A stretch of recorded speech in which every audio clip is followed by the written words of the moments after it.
Le seul juste, Jésus-Christ, lumière du psaume 58. Méditation sur le psaume 58. Alors les hommes diront, oui, il y a une récompense pour le juste, oui, il y a un Dieu qui juge sur la terre. Le psaume 58 contient de dures paroles de malédiction contre les impies.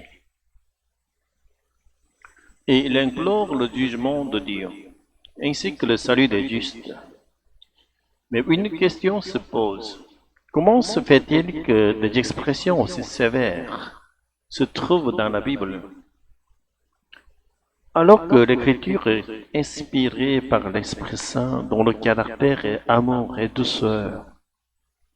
C'est cette tension que nous allons explorer. Le texte hébreu et ses traductions. Le texte hébreu original ne comportait pas de voyelles. Celles-ci furent progressivement ajoutées par les massorettes entre le VIe et le Xe siècle, afin de préserver la bonne lecture de l'écriture. Ce détail explique pourquoi le psaume 51 a donné lieu à des traductions différentes.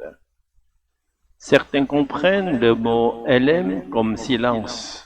Pourquoi vous taisez-vous face à l'injustice? D'autres le lisent comme gouverneur. Est-ce que vous, dirigeants, qui rendez vraiment la justice? Pas de juste, pas même un seul. Beaucoup considèrent que David se présente ici comme le juste et qu'il maudit ses ennemis injustes. Mais la Bible affirme ailleurs, il n'y a pas de juste, pas même un seul. Romains 3, 10. On peut donc réduire ce psaume à une simple vengeance personnelle. Le rôle des dirigeants lui-même. Dieu a permis aux hommes d'établir des rois et des gouverneurs pour maintenir l'ordre. Israël pourtant choisi pour avoir Dieu comme roi, a demandé un roi humain comme les autres nations et Dieu leur donna Saül puis David. Mais l'histoire de la monarchie d'Israël s'est achevée dans la suite et l'exil, suivi de siècles de domination étrangère. Même après la proclamation de l'État d'Israël en 1948, ce pays est resté un foyer de tension, souvent source de conflits au lieu d'être une bénédiction pour le monde. La fausse assurance du peuple élu. Pourquoi le peuple choisi a-t-il suivi ce chemin? Parce qu'il s'est cru le seul juste, considérant les autres nations comme impies et condamnées. Mais en vérité, toute l'humanité est pécheresse, Israël y compris. Une humanité déçue. Le psaume le rappelle.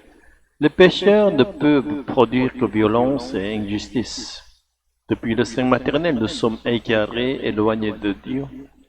L'homme doté de libre arbitre est la seule créature capable de s'opposer à son Créateur. Tous sont donc voués à la perte. Le juste du psaume 58. Arrivé au verset 10-11, David chante l'existence d'un juste. Mais quel juste est-ce? Il semble se réjouir du jugement des impies. Lavant ses pieds dans leur sang, ces paroles paraissent dures et même contraires au cœur de l'Évangile. Comment les comprendre? Lumière du Nouveau Testament, c'est ici que l'Ancien Testament doit être lu à la lumière du Nouveau Testament. Sans Christ, Dieu apparaîtrait comme un Dieu tribal, réservé à Israël. Mais Paul affirme dans l'Épître aux Romains qu'Israël aussi est pécheur, et que David lui-même n'était qu'un pécheur pardonné.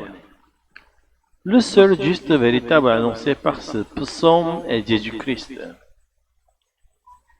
Or, Jésus n'a pas enseigné à se réjouir du malheur des ennemis, mais à les aimer. Il n'a pas lavé ses pieds dans le sang des impies, mais il a offert son propre sang pour le sauver. Par sa croix, il a porté le jugement à notre place.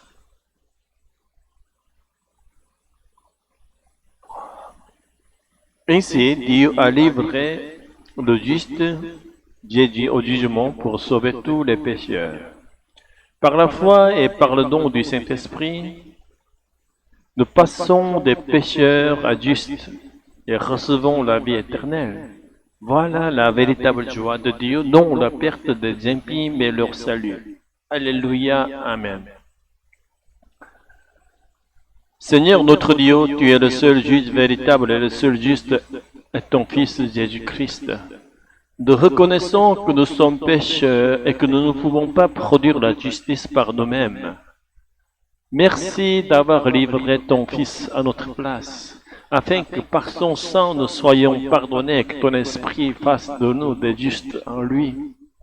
Apprends-nous non pas à nous réjouir du malheur des autres, mais à aimer comme Jésus a aimé, jusqu'à donner sa vie pour ses ennemis. À toi soit la gloire et l'honneur maintenant et toujours. Au nom de Jésus-Christ, le juste. Amen.